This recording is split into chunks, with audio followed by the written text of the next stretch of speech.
4 children, 2 boys and 2 girls. Well, men and women now. And for the first time in May, I became a mother-in-law in terms of my son getting married. My 2 daughters are married, and then my son brought in. I read books. I prepared. I had never been a mother-in-law that way before. And you know, there's this bias. Every mother-in-law is a witch. Every mother-in-law is this. So I really prepared for this girl. And I started praying. And I can say that God has been good. Not all mothers-in-law are wicked. And your own may not be. And even if she is, that's why you're a Christian. My mother-in-law died at the age of 110. 110. My husband is 61, and I always tell him jocularly, your mother had you after she moved from menopause to menopause.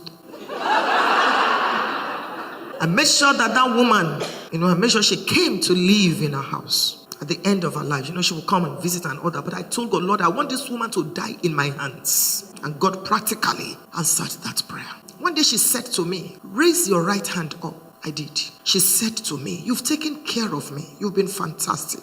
You didn't treat me as a mother-in-law. From today, I bless you. Among your mates, in 70 times 7 ways, this is how you will shine. When an old woman prays like that for you, it stays. You think she didn't offend me? Oh, she did. I just chose to forgive her in advance. So that I will not repeat. Because Genesis 8:22 tells us, while the earth remaineth, seed time and harvest. It didn't say harvest time. So the seeding has time, but the harvest is timeless. You keep reaping and reaping and reaping. So it's a cycle. Seed, time, harvest. And life is not governed by miracles. Life is governed by principles. If you don't sow it, you can't reap it. There is no daughter-in-law that can maltreat me because I didn't sow it. I didn't. Stop going into marriage with a bias. I will show my mother-in-law. I will show her that I was born in Canada. I will show her.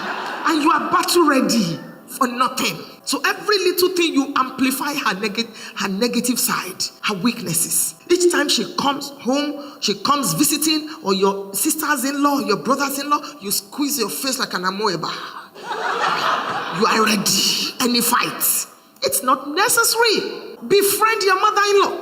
Because if you don't sow it, you won't reap it. There was a time when I was a single lady, you will hear young ladies praying, God, kill my mother-in-law. I don't want a mother-in-law.